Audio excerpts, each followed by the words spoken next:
easiest way. Like, how do you eat an elephant, right? One Well, bite at a time. Did you hit the live button? You hit I the did. live button. You bastard. It was a good conversation, man. We are. So for those just joining us, welcome guys to the First Focal Point podcast.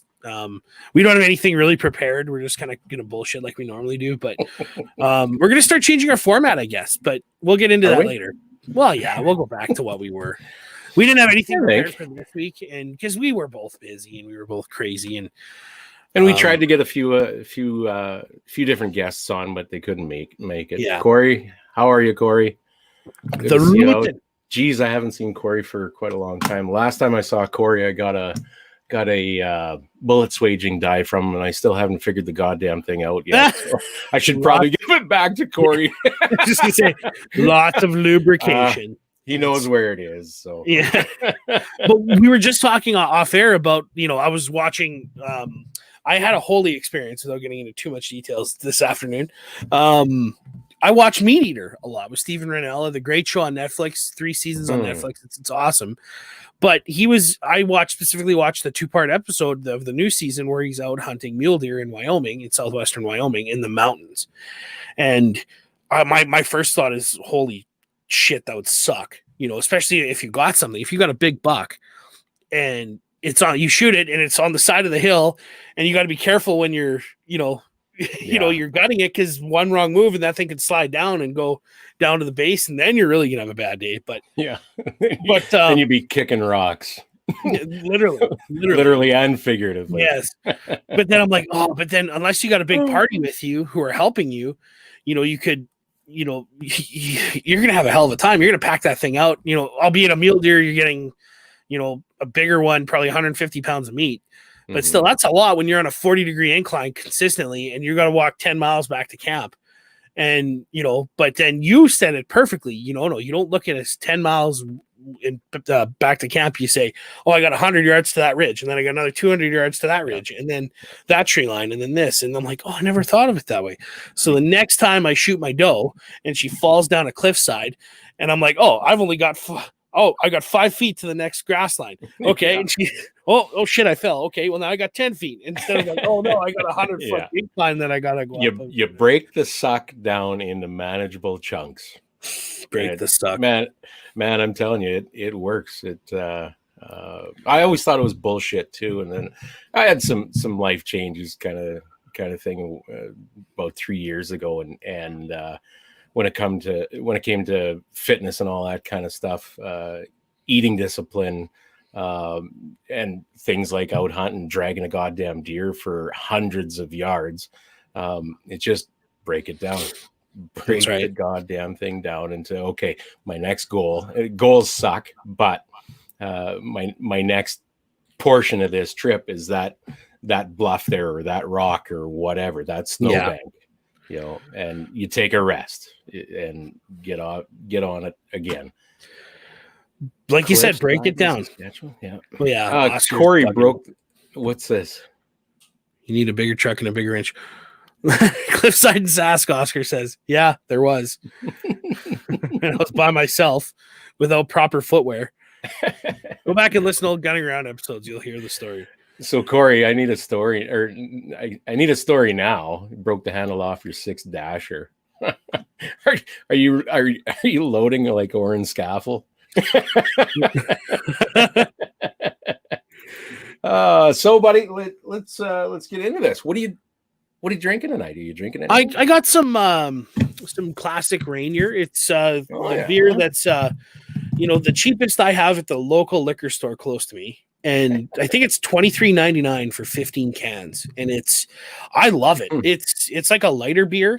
But it's tasty, man. It's not like Coors Light where it tastes like water. It's still got some flavor to it. And but yeah, so I'm drinking that. What do you got? Well, I got some Both Action coffee here for one. Iced coffee. Man, iced is getting to be like, for me, the ticket. I don't know what it is. Yeah. Like I don't always drink a whole pot. Like I'll make a whole pot of that Both Action coffee, and you know, I'll have a third of a pot or a quarter of a pot left after I have my fix, and just put it in a mason jar and put it in the fridge, and then I'll like not every Saturday lately because I've been away working, but every Saturday that I'm home and we do the podcast, I'll do a iced coffee thing, and it's definitely good. But I picked this guy up today. Oh, Pendleton. Bit of a gamble. Okay. I never tried it before, but it's blended Canadian whiskey, it says. And I don't know. What the hell is Canadian? How do you define Canadian whiskey? On the back, it says true Western tradition, made for the rodeo using time-honored methods of oak barrel aging for a rich, complex flavor and an uncommonly smooth finish. And it is actually quite good. Is it? It is quite good. It's got a great name. That name is phenomenal. It reminds me of like an old timey 1800s whiskey, you know, like from the saloon, the guy grabs a bottle of Pendleton off the bar, and you know that I don't know. We'll have to try it. Where'd you get it? You got it at the LB or? Well, the co-op liquor store. Oh yeah. They didn't have Proper 12, and I've been on a Proper 12 kick lately. That stuff is good. Holy Lord, absolutely. But Koopy McGrooby, Conor McGregor. But it is nice and smooth, and like minimal burn, but enough burn to be like okay. You know what I mean? Like you're still drinking an Irish whiskey, right? And it's not like Bush. Yeah, this stuff's got some snap, but it is nice and smooth. It doesn't give you that full body shiver, you know, like when Connor takes a pee. 4-year-old boys, they do that. like a dog shitting razor blades, that kind of shiver. That's a different one, but close. Yeah, that's after 40 of that stuff. That's when you start. Oh no, shakes. Corey, unturned neck, unneck turned brass in a neck turned chamber. Oh no. Snap bolt handle off a new stainless Remington 700 action chambering around. Jeez. Oh well, you won't do that again, Corey. That's right. Rob MC. Rob Mick. What's going on, boys? You know, shit and stuff. Shit and corruption. Guns. Yeah, so you got something there. Yeah, I went on a bit of a tour this morning. Drove out to the booming metropolis of Yorkton, Saskatchewan, COVID Central right now. Is it? Well, they shut down the high school and a bunch of other shit, and they're getting an outbreak there. But so I don't know if you recall, but I picked up a 6.5 Creedmoor Axis Gen 1 from Extreme Range Outfitters. Shot it a couple times, and it was okay. It's kind of what I expected out of an Axis, and but it just wasn't getting my dick didn't move that much when I shot it, right? So you're driving a Datsun. Yeah, that's right. Well, don't get don't knock the Datsuns, man. They're sweet. Anyway, so I just decided, I'm like, I don't like it. So I posted it for sale a few weeks ago, got a couple bites. People offered me peanuts for it. You know how gun nuts and gun post are and that. But right. So a guy messaged me out of through Gun Post, and he says, "Hey, are you open for a trade for a scout rifle?" I'm like, does a bear shit in the woods? Oh, yeah. So so he we started texting. He sent me pictures, and I'm like, my dick was pretty hard when I saw that. So I made the trip to Yorkton. Well, went guns and anyway. So drove to Yorkton, met the guy at a neutral location. Nice guy. If he's listening, what's up, Morgan? Picked it up. Here it is right here. It's a Savage Axis scout rifle with in 7.62 by 39. That's kind of, I know, right? Kind of weird. It's kind of neat. Kind of different. How long is that barrel? Is that an 18 and a half or something like that? Yeah, I would assume so. I haven't measured, but like brushed stainless, synthetic Axis stock. The action's the action. Like it's an Axis action. Like it's not anything crazy. How many rounds can you fit in that mag? 4, I believe. So just a little guy. When you get into a shit hits the fan kind of scenario, you got 4 plus 1. Yeah. When you're finished those 5, and they're still coming at you, you can just turn it around and start beating them and beating the shit out of them. Right. I wouldn't beat the shit out of them. That's what an Axis is for, I think. Well, when it's done, because you're not going to hit them with the 5 rounds, right? So, no. I mean, like, we'll You need a see. bayonet. I know, right? And a nice little lug and a. But we'll see what it's like after I shoot it, because Mhm. you know I'm going to try running some surplus through it and see what groups I get, and you know I might even go crazy and go buy a set of dies and some components, and you know we'll see. Right. But I don't know, for a plinker truck gun that I can just throw in the truck and Yeah. just safely go to, like, I got a red dot on it right now, but I don't know, I'm gonna get a different one for it. Rob. Like what's that? Oh Rob, he says 7.62 by 39 in an accurate rifle is surprisingly fun. I wouldn't doubt it's fun, but that's the key there. In an accurate rifle, 7.62 by 39. I don't think. I mean, unless it's necked down by quite a ways, I don't think it's ever been known as a Benfras cartridge. Oh, for sure, but it'll definitely take a deer. Oh, for sure. I'm just being a dick. You should be used to that. Oh yeah, that's why I'm not phased. But that's why you love me. Well, it's that and the beard, your hair products you put in the beard. But no, but like I'm very sponsored by L'Oreal. Yeah, Manscaped. But it kind of got me. I don't know if you guys can see, but there's this little peep sight right here. Oh, focus, you son of a bitch. Anyway, there's a little peep sight, and I thought that was cool.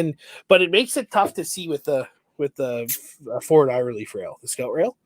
Oh, so like it's got the bladed front sight like you would an M14, right? Mm-hmm. But it's not. The wings aren't as prominent, but yeah, I don't know. I think it would be fun, and I think neat, I might either keep the synthetic, the hollowed out piece of shit synthetic, send it to Phil and get in Saskatoon there and get Phil to Cerakote it, or I don't know, see what else I can do, because you know this thing. You know what? You can drop this in an MDT LSS and get some different mags. You could. They make one for it, you know, for the Axis or for the Axis Action, and you know, kind of start turning it into a lipstick on a pig kind of deal. But I don't know. I think that would be kind of cool, having a scout rifle that's not really a scout rifle, and I don't know. Anyway. Did you see what Rob said about the ammunition? Get some Hornady Black. Get you some. Pat McNamara. Get you some. Awesome. Anyway. Well, that's cool. You know what I would do with it if I were you? Or if it were me with that gun in my hands, in my possession. Okay. Paint it. Just make it look like a scrappy old hunk of shit. Yeah. Paint it. Like the whole thing. And then kill everything with it. Oh, maybe I should shoot. Maybe I should put a painter. Are you? Absolutely, I am. Yeah. Maybe I should send this to you, because you also have something else of mine that's in the background there. Yeah, look at that. Look at that thing. I just got lazy and didn't want to do load development. So. Yeah. Chassis. I never knew I could do this. Oh, look at that, steady fingers. Ooh. Anyway. So you sent that to me for load development. Well, when I say sent it, I mean I met you at your job site, and everyone's like, "Oh, this guy again?" Yeah. Rob, basic dude stuff. Fucking A, brother. Scott, sell it and get the Ruger American Ranch that takes the AR pistol mags. Hey, Scott, you did. If I wanted your opinion, I'd rattle my zipper. Stick it, Scott. I have to agree with Scott, though. Oh, for sure. Well, but we'll see how MSRP on that. Yeah, for sure. $679.99 new. And the thing is fucking mint. Like, the chamber's nice. Like, now the one thing I don't like about the Axis is to get the bolt out, you kind of got to have three fingers. So kind of like this, and like gravity go and pull it out like that. God damn, are you playing an accordion there, or are you taking down near? I'm taking the bolt out, but why am I lagging so hard now? Anyway, I don't know. But like, it looks blame it on me. Pretty good. Mm-hmm. And like the chamber's good, the barrel's good. Yeah, I got no complaints. Thanks. This is a good deal for me. So that thing then is almost exactly half of what the Ruger American Scout is, isn't it? Or the Ruger Gunsight Scout. Oh, Ruger, maybe that's what I'm thinking of, because they're around $1,200. I think that's the Gunsight Scout. Yes, and those take AI pattern mags, and very similar in design to that. Right. Yeah.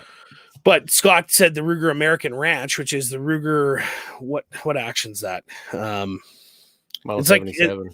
it is, but it's not as smooth as the M77. Oh, And it's a little compact synthetic stock around the same price, and it does take AR pistol mags, but it's not. It's a 223, whereas this is 7.62 by 39. Like I could take a deer with a 223, like you can now, but I just don't feel comfortable. My shot placement wouldn't be. I don't know. I just wouldn't feel the same. So I don't know. It's just me, but so anyway, but yeah. And you got my gun behind you that you're supposed to be doing low development on, that you're slacking hard. whoa! Back the hell up, sister.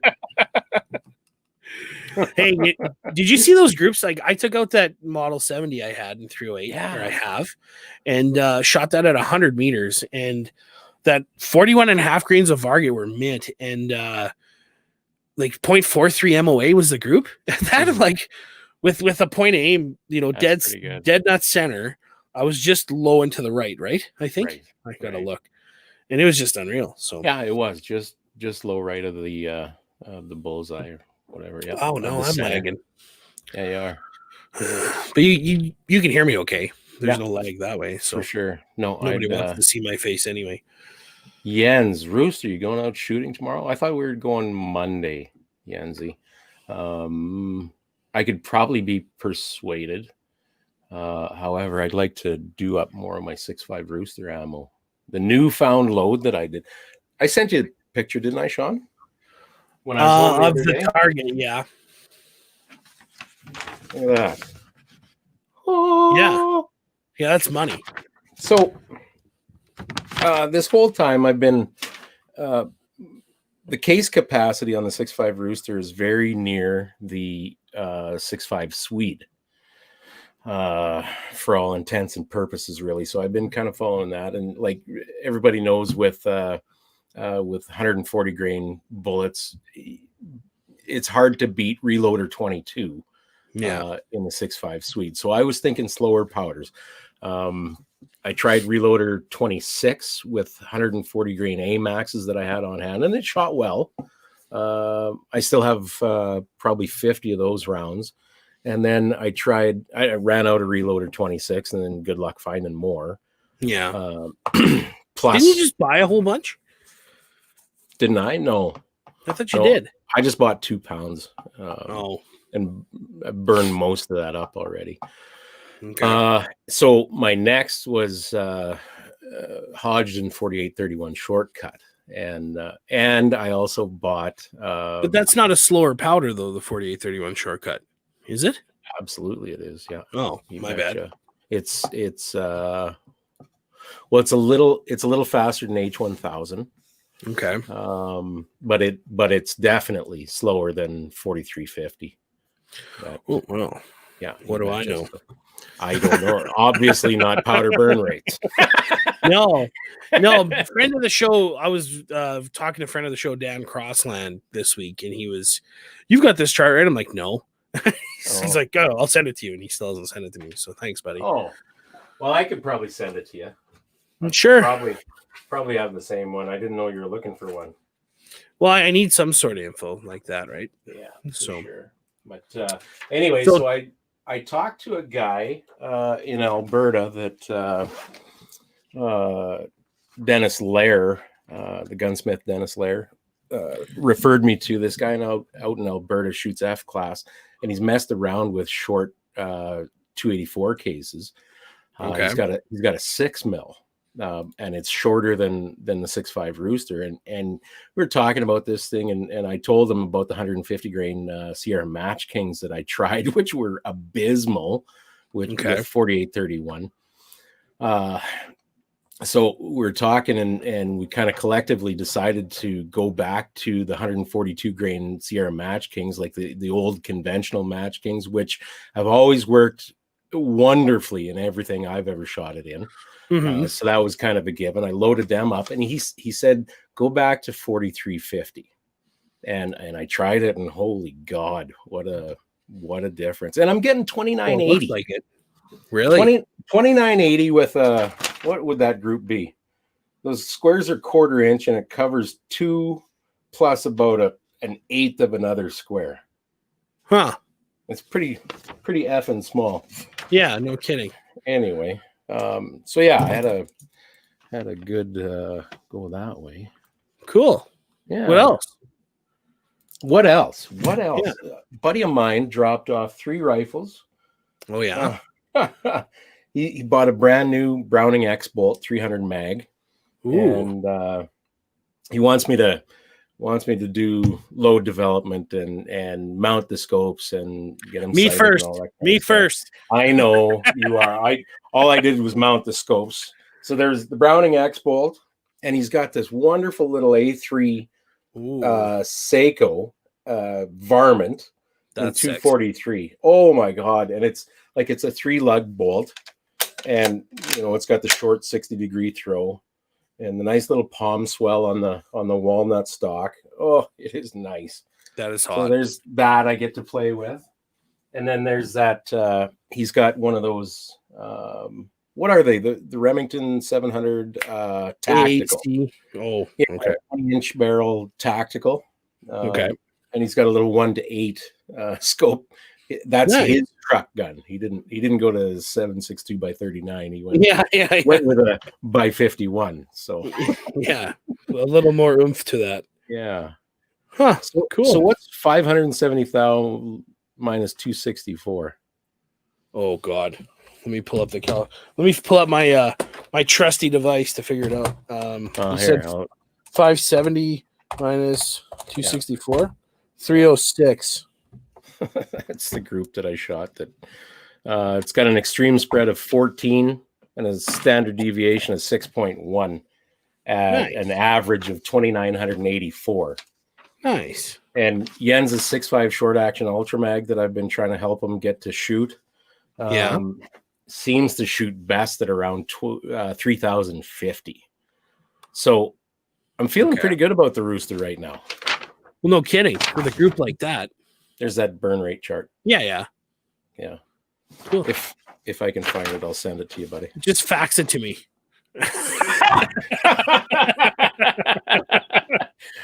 Get right on that. I do have an Jens. Anyway, go on. Jens had a little bit of butt hurt there, I think, earlier. He said, still waiting for your text when you're back home. Well, I just got home literally at 8:30, and then I had to prep for this. I'm sorry, pal. You know me, though. Yesterday. Yeah. Just kidding. Yeah. Oh, yeah. Corey, Reloader 26 and 139 CNR is wicked in my 6.5 284. I wouldn't doubt it.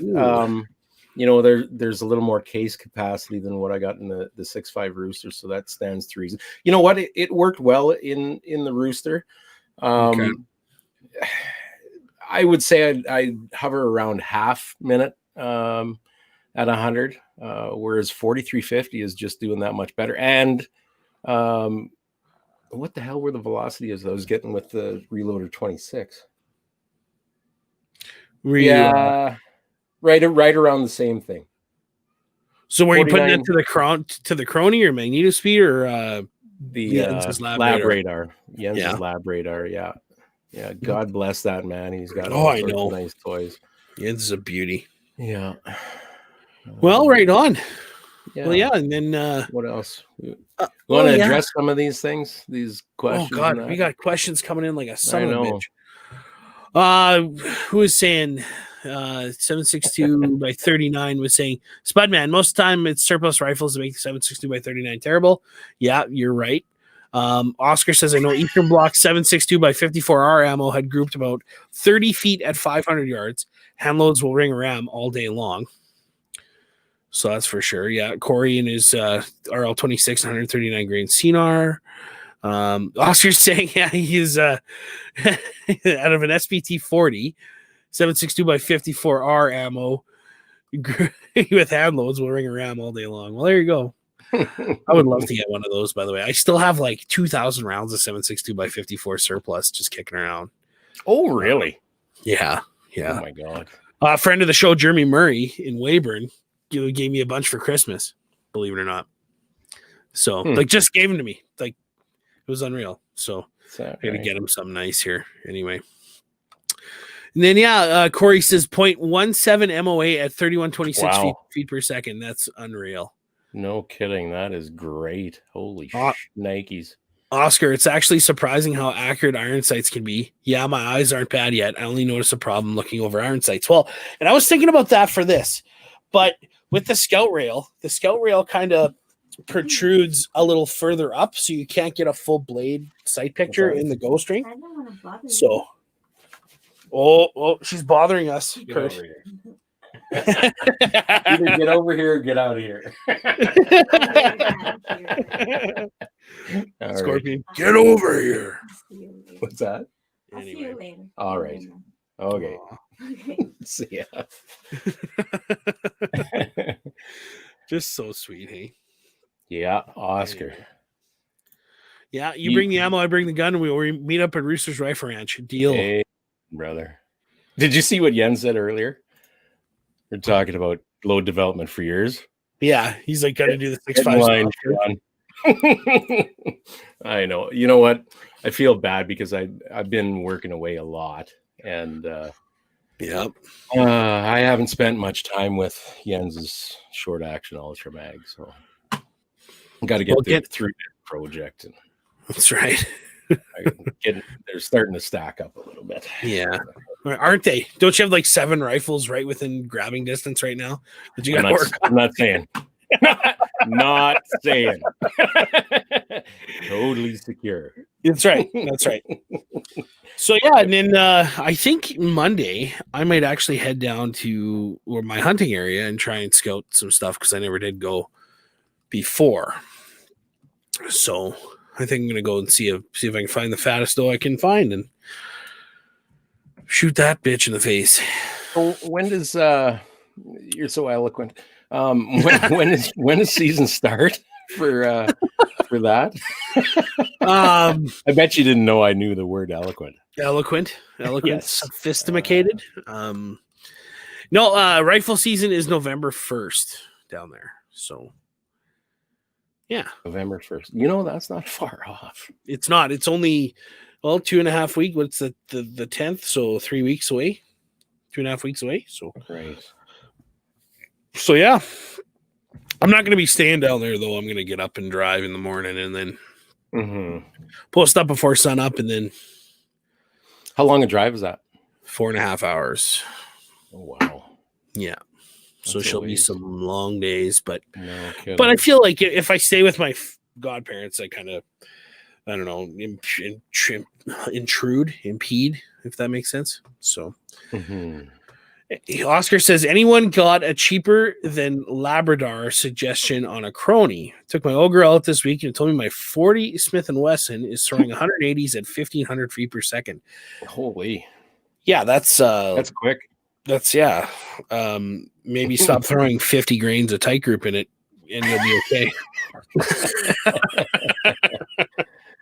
Well, there's oh my God, what is that? Optical. Is it optical? Yeah, I think it's optical. They were a different chronograph. There's the Crony, the Shooting Master, and all that kind of stuff that were kind of the old standby for your baseline type chronographs. God damn it, it's a German name, I think. They were pretty good, and you know what? I'm sure I saw one on for sale on Gun Nuts. You know what? I'm gonna remember it right after the podcast is over. Yeah, for sure. That's usually how it works. The other one, I wonder if you can use a magneto speed. Well, not with a revolver. You probably no, there's no way because you have to mount it to the barrel, right? Right. So unless you got a long-barreled revolver. Yeah, like like the Joker revolver from Batman. Yeah. Man, I would, the more I'm thinking about it, because I'm just like, maybe I should go get a cheap Crony and do my own testing and stuff. And then I'm like, the more I think about it, the more, because I'm getting more into hand loading, and the more I think about it, I should buy once, cry once, right? Mm-hmm. And so $700, yeah, that's a little, or $800 now. That's a little steep for some people, but put down $200 a paycheck and you'll be there in no Yeah. time, right? So Yeah. Oscar nailed it. It's Ayler. Ayler. Yeah, I There think you go. you spelled it OHLER. I think it's, I don't know. There's OEH or some effing thing. I don't know, but anyway. Oh yeah, you know what, Spud man? Great point. 2-box Crony. It's kind of new and Canadian made. He's exactly right. Oh. And yeah, it's the same idea as the shooting cronies and that Ayler, I believe, but it's 2 boxes and they've got a cord between them, and you can actually spread them out to whatever prescribed distance. I'm not sure. Oh wow. How Yeah, you- and it's only $249. Oh, $249. Like, right. And the wow. guy that sells them, I think, is in, I want to say Ontario or Quebec. Well, I'm I think looking. I'm on the Ontario. website right now, autotrickler.com. Right. It seems like that's the same guy who does those F-class scales and that sort of thing, the medical scales and that. I think he does. I got auto trickler. Maybe. I know what Jens has, the auto trickler that hooks directly up to That's his it. scale. Yeah. Yeah. Auto trickler V3. Yeah. Those are intense. Oh, but you got to use The medical what? grade scales. The auto trickler, Yeah. unreal. Oh, I yeah. can never afford that. But anyway. I always feel like I'm not involved when I go to Jens's place and do a little bit of loading. And it's just like everything's automated. Yeah. I feel like I should be doing more. It's 2020, Kurt. Yeah. Get with the game, man. And you know me, like I still got my old Hornady beam scale, and you know what, my stuff shoots all right. There you go. I'm that stubborn old prick. Fuck you young sons of bitches. I can do this too. Get off my lawn. Yeah, when we start getting into ELR stuff, though, I think I'll be full time at Jens's place. For sure. Well, Yeah. you're going to need to get into that. Francois says I'm saving for a Chargemaster Lite. I actually picked up a Lyman Gen 6 auto throw, and so far I love it. Hey, what happened to you? Had a Hornady, right? I still do. I was supposed to give it to Jens to try and fix it, and I forgot to give it to him when we were there that weekend. Oh, okay. So I might actually drive up on Monday. We'll see if I don't is that right? Don't go to console to scout some deer. So is Monday Thanksgiving or is Sunday Thanksgiving? Tomorrow is Thanksgiving, and that's October the 11th. The Sunday is technically the Thanksgiving Day holiday. Okay. But then they give you the next day off, right? So yeah, you betcha. So yeah. So the ELR thing, Steve's been after me. Yeah. What are you Did gonna he do? tell you that? Well, you know what? So there's been a recent development, as you know, that may Has a recent No. development, more like recent bombshell. well Nuclear listen. bomb dropped from orbit. I don't know if that should be really spoken about just yet. No, not yet. We will announce that when the time comes. Yeah. But huge, it's- huge development. It's kind of it's one of those things that sort of solidifies any wobble you might have had in making a decision. Sure. Right? So and you know, the way it was put was that you know, if you build this thing, so and a competitive rifle, Wink, wink, nudge, nudge. competitive rifle, competitive caliber. So you know, I had been thinking about just going with a simple 338 Edge, Okay. because you know, I actually have some 300 Ultramag cases here. A buddy of mine has a 338 Edge. Actually, I think I know 3 people that have Edges, and so it wouldn't be that tough to get you know, advice for load development or a starting point or whatever, right? Yeah. And then I got talking to John yesterday, and we were talking about this, and well, it'd kind of be really smart, I think, to go with 338 Snipe Tac. Oh, Steve's for sure. got the same damn thing, and there's some good damn insight. And when you're pushing a 300 grain bullet at 3,300 feet per second. Mm-hmm. That sucker's got to be a competitor. Oh, for sure. And So- plus you also have the data from what Yeah. why is my camera being all fucky? Sorry I guys. don't know. It's being a jerk. Anyway. And then we had Ryan from IBI on a while ago. To me, it makes a hell of a pile of sense to go talk to him about supplying a barrel. For sure. I'm sure he can do that. So that's wrapped that up. Now the thing is, what action do I use? So I have a 700 long action Magnum. Are you still there, Sean? Yeah, I'm here. I'm just listening. Wow, you're just frozen. Yeah, my camera's being gay. It's being nasty. It's being terrible. Anyway. Okay, 700 long action. It's in there. Yeah. So I'm pretty much limited to a 338 edge if I go that way, unless I get a different bolt. And I don't know if Pacific Tool and Gauge, who makes replacement bolts for the 700 Remington, whether they could do a larger bolt face diameter to accommodate like the 338 snipe tack and things like that. Mm-hmm. Basically a shy tack size bolt face. So I don't know. What do you guys out there think? What action? Corey, you're right into that kind of stuff, custom actions and things like that. Jens is going to say what he doesn't have Stiller. What the heck is that? Defiance. Defiance. But I don't know if Defiance makes a single, and that's another thing. I'd like a single shot action for the big stuff. A little more rigid. But I don't know. I'm thinking if you're gonna do it right. Well, yeah. Right?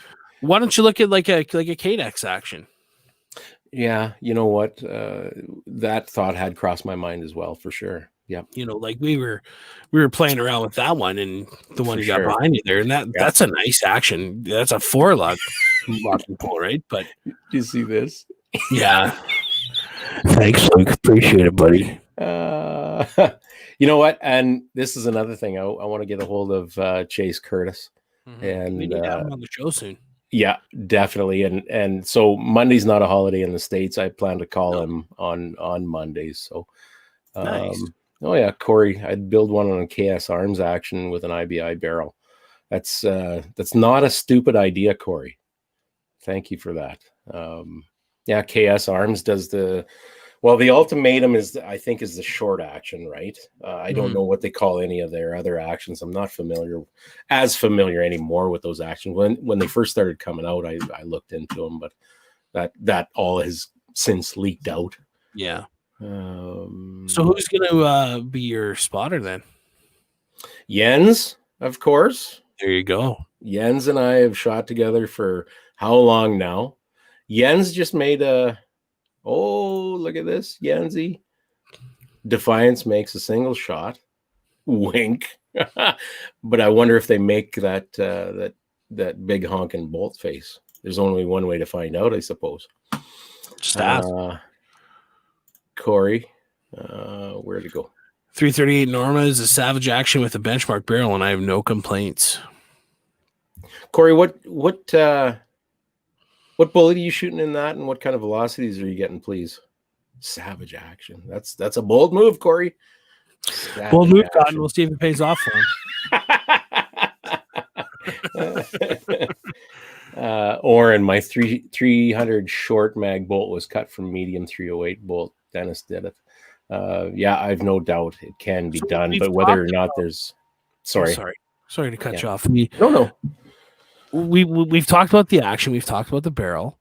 What are you going to do for stock or chassis? That's a great question as well. I don't know. I was thinking about that today. There's so much focus on PRS and that there's so many chassis out there that accommodate that style of shooting. Not so much focus anymore on like the long range bench rest or just the big boomers.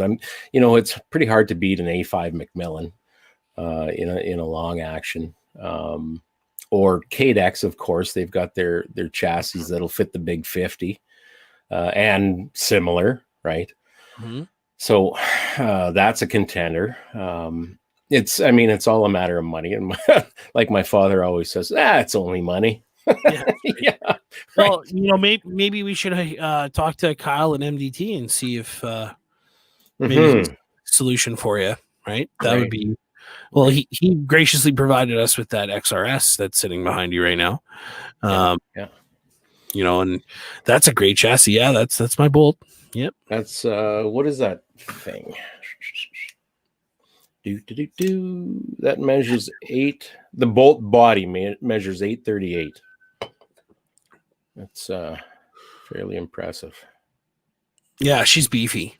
It is. Yeah. Yeah. And you know what I should do? Because these are almost sort of kind of similar to Thompson Center. What are the bolt actions called?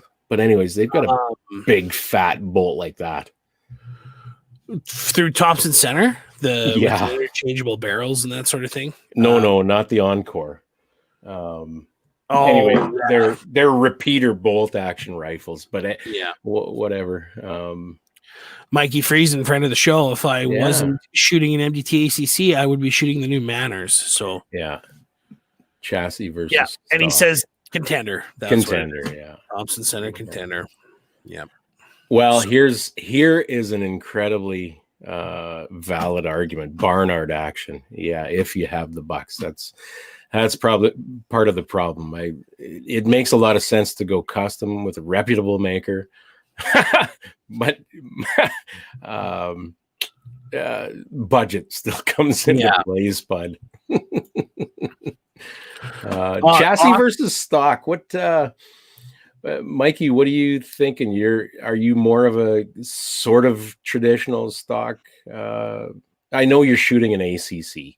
But if you had your druthers now, especially for an ELR rifle, would you go sort of traditional-ish, or would you go with a? I don't know, man. I'm loving the look and feel of those new Cadex chassis. Those what are they? Not the Strike Nuke, but what's the other one? God, I hope not. Anyway. Show up to King at 2 miles with a Strike Nuke. Not a Strike Nuke. What's the name of it though? I'm gonna look it up here. Pull that shit up, Jamie. The Joe Rogan. That's right, Mikey. Mikey's always been a chassis guy. He was a KRG guy for years. Yeah, I think you had your. Did you have a 6 competition match, or was it a 6 SLR? I think it was a. No, what the hell was the other thing? In a KRG, I remember that. I shot an AICS2 for years before it was cool. Yeah, I think mine. I don't know how old mine is, but it's old anyway. Competition, Cadex 6 Crusader, yeah. Cadex what? Sorry, field competition or field QD or field tactical, but the field competition seems like that's the one everyone was repping at the King of 2 Miles. Is it? Okay. A lot of people had those. There's so many of them that look so similar. But man, I was thinking like my next hunting build should be a Tundra Strike chassis from Cadex. that thing is unreal. Yeah. Make a coyote gun with that in 223, or you're even one of those fancy new 20 BRs or whatever from Dennis Lair, or in precision to do it and paint it all white, the whole thing white with the black. That would be so pimp. That would be so sexy. Anyway. I'd feel compelled to put dingle balls on it too. Then hang it off the bottom of the barrel. Why not? Why not? Carlos, absolutely. McMillan A5. Yeah, that was one of the first. I venture to say that isn't the real Carlos Hathcock. Do you think? Okay, thanks. What do you suggest we call him other than Carlos? Carlos Droopycock. Okay, so let's keep it a Carlos then. That's right. Pedro. Pedro. Mikey, 6 mil Vote for Remington. Pedro. Yeah, sorry. He was just talking about his 6 Crusader. See, Francois, that's what I'm saying. He says a new Stormtrooper gun. Thank you, Francois. Oh God, you guys. You know what? The only plus I could see from that is that it cools easier, quicker. Than a black-barreled gun. Yeah, potentially. Unless I shoot ever living shit out of it, but I don't know. We'll see. But yeah, so you're gonna build an ELR rig. That's cool. Yeah, I think so. I think it's about time. I've been messing around with this stuff for long enough, and I I intentionally had smaller guns built because I have buddies with the 338 edges and the 50s and the the big 30s and shit like that, and I can still hit shit way the hell out there. And this is gonna sound arrogant. I don't mean it to be, but I can still hit shit. You shut up. Still hit shit way out there at a fraction of the cost that they can hit. So I don't know. I guess it's about. But who likes money, right, Kurt? Well, you know what? For years I chased the dollar. That's right. I did my stint like so many Saskatchewan boys out in the oil patch, and then I went up to the uranium mines and all the stress and bullshit and life's too short. Absolutely. The female I had living in my house didn't give a fuck. So, and here I am I might as well have stayed a machinist and done all my own fucking work anyway at the money I'm making now. So what the hell? Well, definitely. I'm happier than I've been in the last 20 years now anyways. And that's all that counts. Way less money. So that's all that counts is being happy. It doesn't matter about what's going on. It's as long as we can do what we love and who we love. Absolutely, man. Thing, right? Then, man, it's one of the biggest changes in my life right there. Yes, sir. That little girl upstairs. Yes, sir. So I have a renewed sense of fuck it. Yeah, that's right. Well, so now the fuck it is manifesting in an ELR rig. So there you go. We're gonna get that, and we're gonna get Praxton, or you and Jens are gonna get Praxton, and Jens just bought a spotting scope. God damn it, Jens, what is that? Did he buy a Schmidt one? No. It was right there. Minox. Oh yeah, from it EM Precision, or from where? Tundra? I think directly from Minox. I can't remember now. I know he had a little bit of trouble because he had it. They had it back ordered. They told him that they had it in stock, but it was actually back ordered. So, but it apparently is deadly. I haven't seen it yet. I'm excited to see that. So he and I are going to do a hell of a pile of practice. I might actually go back to the 308 to replicate a really hot cartridge at 2 miles. A 308 with 180 grain soft points or something, a round nose, just to see the trace. Yeah. Exactly. Oh, wow. Jens says he got it from BC. I'm not sure where that is. Isaac Wheeler. All that matters is you make enough money to convince your wife you only paid so much for the new rifle. Yeah. Well, thankfully I don't have a wife anymore. There you go. Sorry. Francois dressed in all white with an all white shotgun. You can't be seen by birds when it's snowing lately. So, I mean, potentially. Okay. Sure. But yeah, that's, I definitely need, like, I've got that Athlon 5-25. Yeah. That's arguably the best piece of glass that I own. Yeah. But that'll be my next purchase, is a decent optic, because I want to take the wind course from Miles and Chris and those guys, and at call sign 66, and man, that pays dividends. I'm telling you. Sure. Yeah, the stuff that Jens and I learned over the past couple of years now, for sure. And maybe get proficient enough that we can bring old Johnny out of retirement, and maybe me and him will partner up and go against you and Jens, and we'll see who the better is. Bring it, bitch. Right. It will be brought. I really wish you luck, honestly. Now this is where I get this is where I get to sound really arrogant, but I wish you luck. Well, no, yeah, for sure. And you can set a goal, and if you don't achieve it, you try and work as hard as you can to get to it. And my goal is to shoot better than Kurt. And so, just kidding. Hey, you know what? That's great, and Yeah. I love that. That this is one of the areas in life that I do actually have some real confidence in is shooting for sure, and it's just a matter of putting it together with a partner. That's it too. Yeah. You got to find a good partner that you can communicate well with, and just like in real life. For sure, man. Absolutely. You know what? And that ELR game is a spotter's game. Oh, definitely. You know what? If you can't, and we saw it when we were there, right? Anybody can pull that trigger, lay down behind that rifle, and pick up the target, pull the trigger, and through that recoil, good luck seeing your shot. But that spotter there, if he isn't tracking that thing, you're dead in the damn water. You have no hope of competing. Yeah. So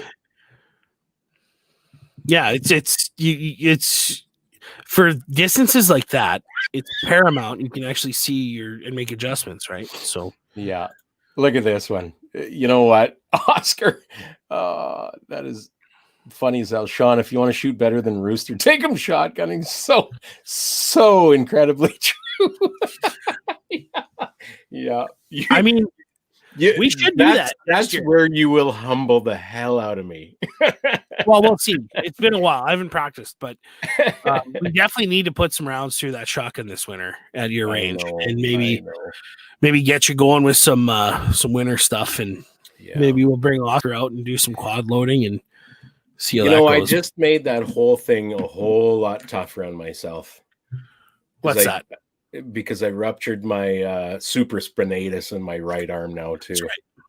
Yeah. Yeah. So for me to pull up maybe the shotgun won't be so bad, but a heavy-ish rifle, for me to pull that up and actually hold it is a feat for me now. It's just because that supraspinatus is responsible for that external rotation, and both my left and my right are ruptured.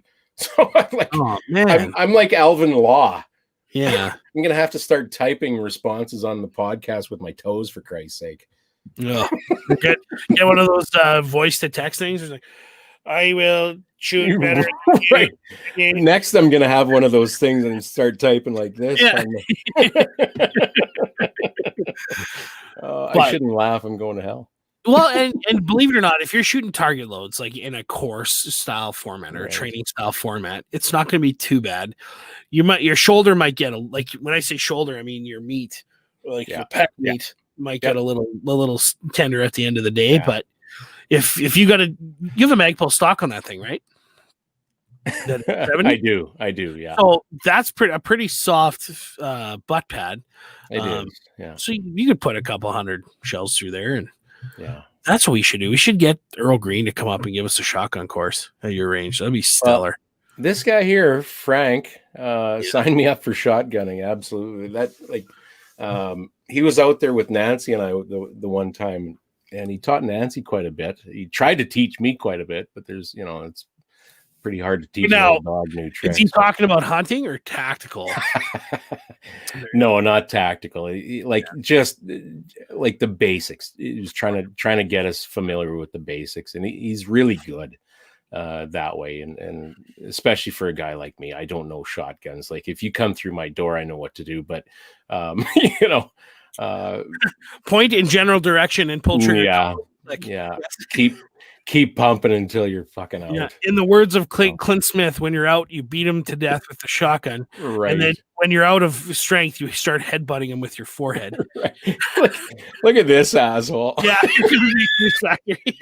then a kissy face. Oh, yeah. Yeah, you got me. So shit. We're coming up. We've killed an hour already almost. I know a shotgun place. Yeah. This is unreal. The thing is, Sean, we do this so much. You and I, John and I, you and John, sit here and talk about guns and Well, you kind of get all the pissy when things I we call can you during the workday. Be like, hey, guess what I just did? It's like, hey, Yeah. I'm pissy, Sean. I know you're all. calling me. You know what? I'm sort of sorry, but I'm sort of not. I've always been like that. Like, what the fuck you doing calling me while I'm trying to work? Yeah. I don't mean to be mean, but I got shit to do. So, And I don't give yeah, what you say. that's it. Call me Yeah. later, you fuck. Well, it wouldn't be so bad if it was just me moving dirt. Yeah. But when I have to move dirt plus look after what everybody else is doing too, that's where it becomes a bit of a juggling issue. So Hey, I need to talk about this because this is my baby. okay, So Okay. Spudman says, speaking of shotguns, what is a good red dot that can handle the recoil? there Okay. you go. So it depends on what you're trying to get out of it. Because if you're looking for fast target acquisition, you want something with a big aperture. If you're, looking for accuracy, you need something a little more precise. It depends what your budget is. It depends, how robust you want it. In terms of dropping it on its noggin, if that makes sense. Oscar says you do not want a red dot on any kind of moving target. I disagree. I think red dots are the way to go for fast target acquisition for a shotgun anytime. But and it depends what type of load. Like, are you looking for, a deer gun, or are you looking for a bird gun, or are you looking for a 3-gun, or whatever? It just depends. It's, I'm partial to putting a aim point style micro T1 on, that's what I want for this, even is to put like an aim point T1 on the front. And then because it's just fast for quick target acquisition and just go boom, boom, boom. For a bird gun, man, you don't want a red dot like Oscar says. You're gonna want a good set of sights, or just a fiber optic front. That'll probably be your best. But if you are looking for a red dot on the furthest or the closest to the end of the barrel, you want to mount it. Get a micro style aim point T1. They're about brand new. They're about $800. But Holy smokes, really? Yeah, for sure. But they 50,000 hour battery life, and aim point is robust. Like, you can literally drop it from head height on a rock and it'll land right on the optic. It'll still hold 0. So it's phenomenal. So okay, when you're done there, I want to know some stuff here about. No, ask away. What's up? Okay, so Oscar says you do not want a red dot on any kind of moving target. Is that because the red dot actually distracts your eye from the target? Like, well, I know he follows up with you need to look at the target, not the sight for moving targets. He's correct. Because as soon as you start, because your eye is trying to fixate on that point, on that red dot, right? And depending on the quality of the dot, you could get shift, and I can't remember what the term is, but it's like a red dot drift. So you might not be completely on target as you're trying to acquire. Okay. A lot of hunters do use red dots for ducks, but they've trained their habits to acquire that red dot sooner. Like, nobody likes training. No, exactly. And I would put like a True Glow fiber optic front, like a bead, but like a fiber optic, because you're gonna acquire that real quick. Unless you just train yourself with what you got, and work that way. Like he said, slow. Well, for shotguns, slow is smooth and smooth is fast. And if you're, trying to go, oh shit, and you're like really jerky and ready to go, you're gonna miss. You just gotta what? Slow moving, tracking, like target focus on moving targets. Like Oscar's saying, it's just slow is smooth is fast. So I've always for, oh my God, what was that? That was probably 30 years ago now. I've never really been a shotgun guy. I went to a buddy's place one time and we shot clays, and we shot at clays. I think I hit one the entire day, and that's no joke. Mm-hmm. And a different buddy was a big bird hunter and wanted to get me out shooting birds. Trigger time is what all he kept saying. Okay, fine. You got to know how your gun patterns. Okay, sorry. but let me finish with this. I shot the living shit out of birds. I shot better than this buddy of mine that drugged me out. I thought, fucking birds, what do I want to shoot birds for? And I fucking murdered them. Nice. And I think if it has a heartbeat, then I can hit it. But Oscar says if you look at the gun, you slow down your swing and shoot behind. I'm wondering if this isn't my problem, because I'm trying to be conscious of that sight picture through the sights like you would do with a rifle, because that's no question, that's my game, right? Rifles. And match it up with that target. I wonder if that is actually my problem. That has been my problem all along. Yeah, potentially. Okay. So thanks for allowing me that. No, no problem. I get when we finally talk about something that I get horned up about, it's kind of like, yeah, that's my forte. But yeah. But Oscar's right. It's about, well, I'm a huge proponent of what I've said 3 times now: slow is smooth, smooth is fast. Yeah. But no jerky movements, real nice and slow, nice and like you're tracking that clay or that bird or whatever, slowly, boom, and you're good to go, right? And again, trigger press comes into it as well. Depending on the action you got, if you're running a pump or a semi, or right. Over under or side by side, that comes into play. Again, it's all about practice. Yeah. And so both Frank and Oscar have great points here. Frank says probably because you're so used to squeezing the trigger and you're not used to pulling the trigger. Spot on. Oscar says, forget everything you learned about rifle and shotgunning, different techniques. Again, spot on. Now, okay, so I played like top level fastball all my life. And I was always told, especially when I was in junior and the first while in senior, when I was the most competitive you can get, you do not go fucking play golf, because your golf swing will fuck up your batting swing. Yep. And we were told, if we catch you out playing golf, you're off this fucking team.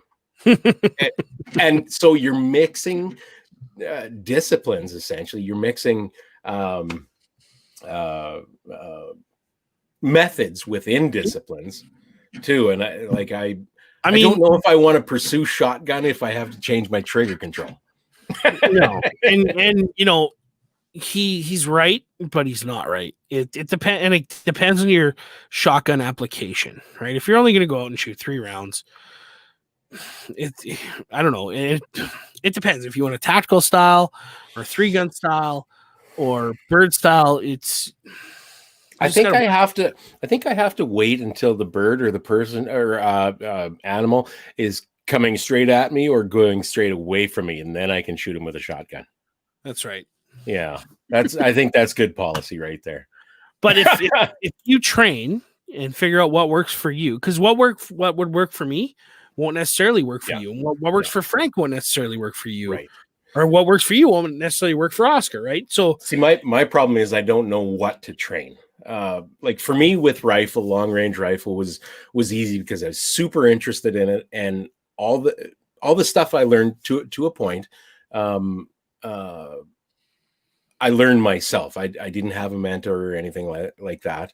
And I took the hard road with that one. And I could probably do the same with shotgun, but oh my God, it would take years, I'm sure.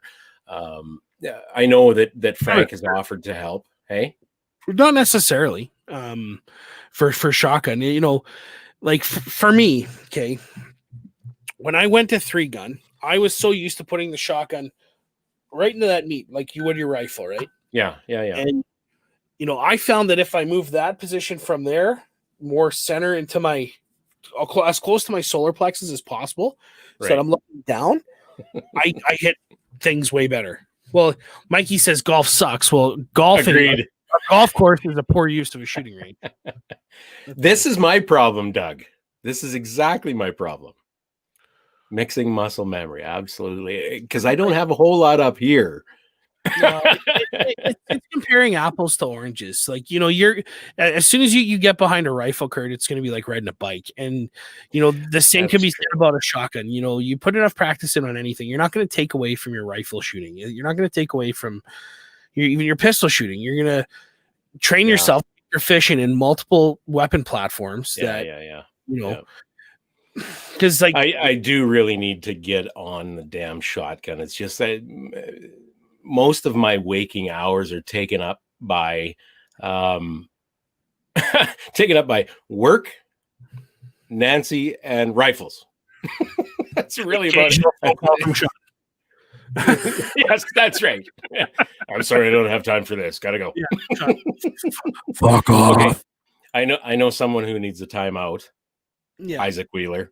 We didn't talk much about scout rifles. Sorry, Isaac. He was all horned up about that. But yeah, we should. I'm going to ask Earl Green back. I'm going to see if he wants to come on and talk about shotgunning.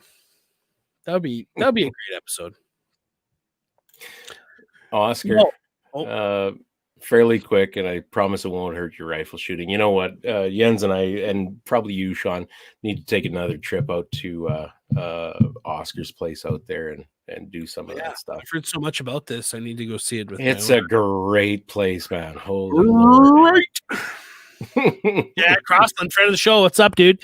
If you hate golf, you might like shotgun golf. Yeah. Well, there you go. Mikey says, quit loading slugs. No, don't tell me what to do. You don't know me. That was one of the things that Frank took us through. Hey, I'm gonna put some birdshot and then a slug and then some I don't know, double aught or some goddamn thing. So, there's a mentality out there for home defense that you want to load your gun in a sequence, right? With whatever it is. And I think that's a load of dog shit. I think. What is it? So it's a warning, it's a sting, and then it's an oh fuck. No, you don't shoot to warn people. You shoot them to end them. Or animals. The first rule of gun safety is you never point the muzzle at something you don't wish to destroy. Yes. So the same goes in for home defense or for bird hunting or whatever. You don't want to fuck around with your loads because you're gonna get used to it. And under stress, you're gonna forget what the sequence was. Double aught buck through and through. You're laughing. Kill everything. Don't worry about it. We certainly don't advocate for shotguns for home defense. No, consult with your local lawyer for self-defense laws within your Yes. Use a bat, please. Please don't use a firearm. Every time someone is killed with a firearm, it just makes it rougher for the rest of us. Use a bat. He did that to show you recoil. Okay, I wasn't trying to shit on you, Francois. I was just saying, there is that mentality out there, like, I'm gonna have birdshot in one, and then slug in the other, and then double up buck to finish them off. It's like, no, you're ridiculous. You just, in the words of Clint Smith, go watch the video on Thunder Ranch and the YouTube page, and you'll see. Anyway.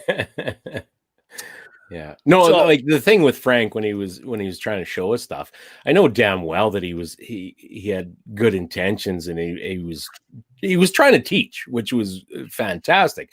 I don't necessarily understand it, but there was the sequence was, hey, that was all right. Ooh, that stung. What the fuck? That's about how the sequence went. And especially in a scenario, whether it be a 3-gun match or a self-defense scenario or whatever, your adrenaline's going to be pumping and you're going to forget exactly what you loaded unless you're really dialed in and you've practiced a lot, which in that case, why are you mixing your loads? But I don't know, just practice. That's it. Practice and stick with what you know, and that you'll get her done. Easier to say. Look at this, Oscar. My dad used to load a 180 first and 308, but followed by 150s. 180 for in the bush, 150s for once they're running. And then what is this? SSG. Home defended. Okay. Man, well, should we end the shit show? We had a good talk tonight. That was good. Thanks, man. It was good. Yeah. Hey, that's a pretty spiffy banner you got in the back there. Bolt Action Coffee. It is, yeah. That came from Rob. Yeah. That's the banner we took the King of 2 Miles, right? It is. It is the Hey, one which that reminds almost. me, Rob texted me. Bolt Action Coffee has restock on their shirts. So, because the first Oh, okay. set sold out, like right, Ricky did. So check them out, boltactioncoffee.com. Also, if you use the code First Focal Plane, you get 10% off not just coffee, but their apparel as well. So Okay.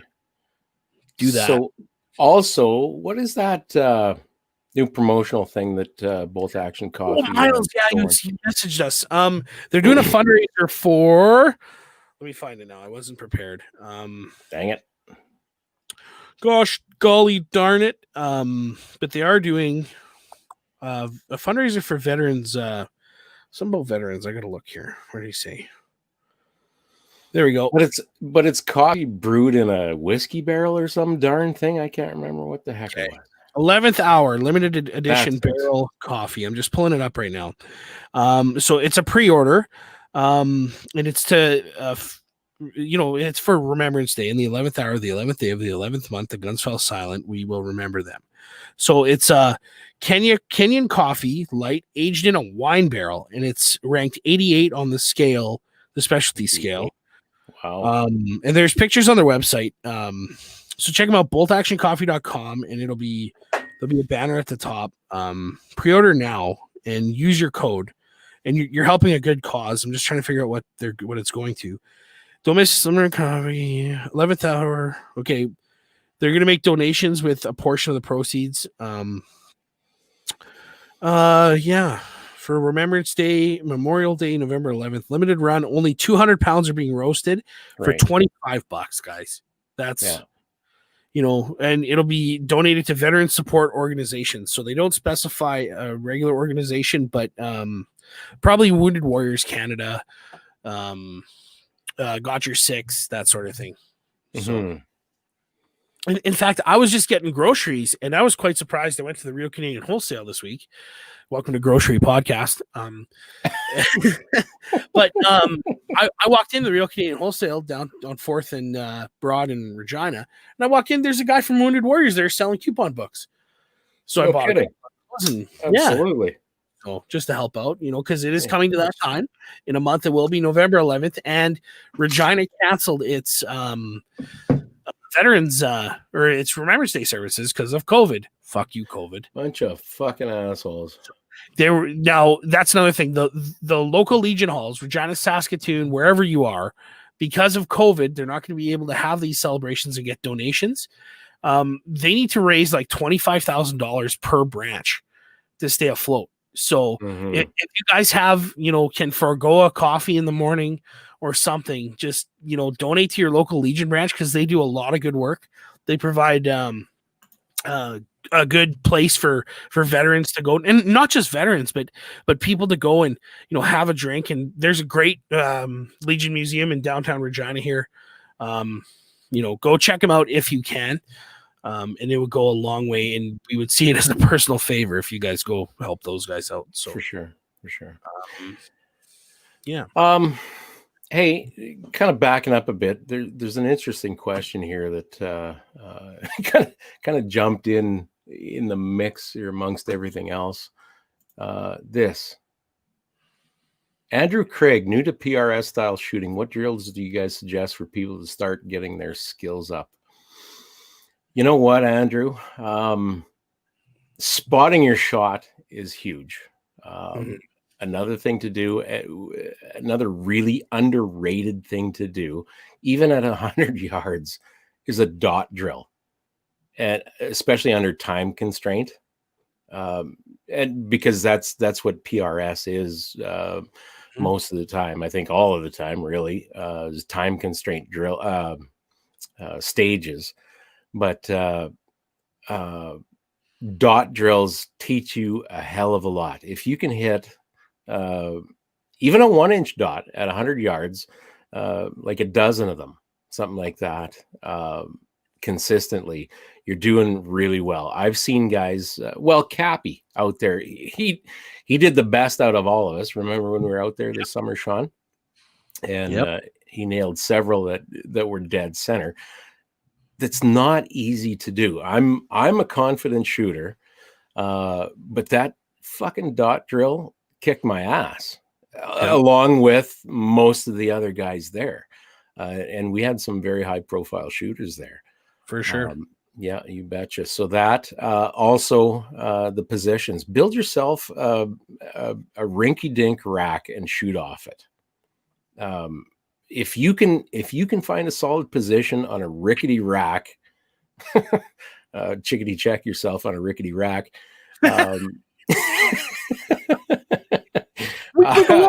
You'll do well. You can practice on small targets at 300 meters.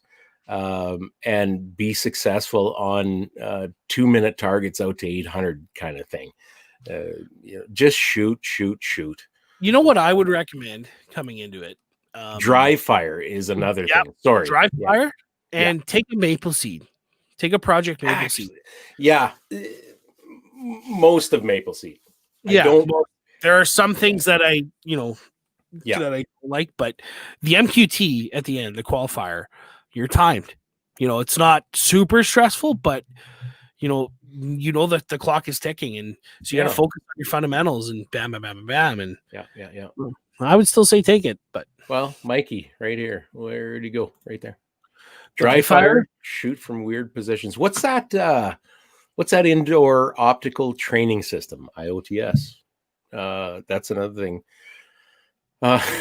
Daniel, how about a golf cart? Yeah. Well, you hate golf? Shoot off a golf cart. Right. Shoot golf balls off a golf cart. Daniel, what's this, Daniel? I'll be planning another clinic with the boys. What are you talking about? He's a big fan of Rob Furlong, so he's probably going to go take a clinic out at RFMA, Rob Furlong Marksmanship Academy. But okay, yeah, that's what it. Check them out. BoltActionCoffee.com. Support the veterans. $25, guys. Yep. It's a box of factory shells. So, note. If you're open to training, check them out. Check out callsign66.ca. Miles, Carey, Cappy, boys are phenomenal. Check them out. EM Precision Rifles, founding sponsor of the show, helping out with the ELR build, and they built that beauty right behind you, Kurt. So, yes, and several of mine in the cabinet, along with an ELR rifle coming up. Damn it, motherfucker! Money. Oh, well, yeah. No, get a hold of Steve or Shane at emprifles.ca. Or on Facebook. What's their handle on Facebook and Instagram? Is it EMP? EM Precision. EM Precision. That's what it is.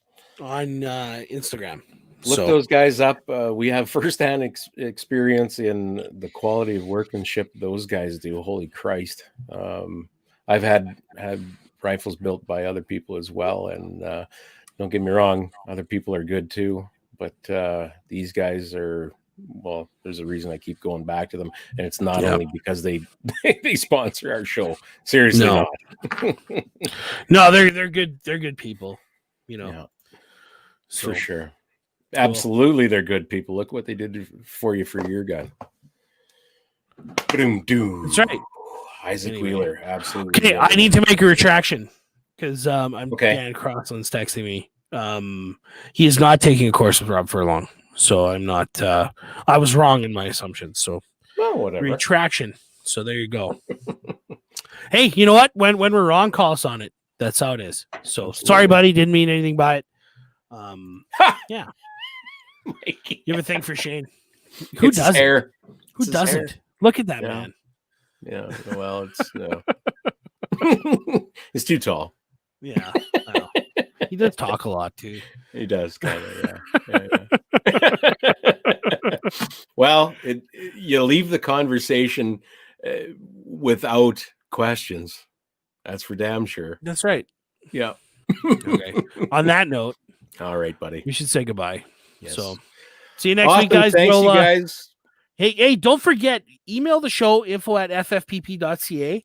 Ask questions like the one Andrew Craig said. Isaac, ask questions, guys. We'll read your email on the air, and if you guys want to see a guest, let us know. We'll bring them on. You guys can ask them directly on the live feed. So absolutely. Info@ffpp.ca and firstfocalplane.ca. That's our website. So yeah. Rock on. Okay, peace out. A-Town down. I don't know why I said that. That's a song that I don't like.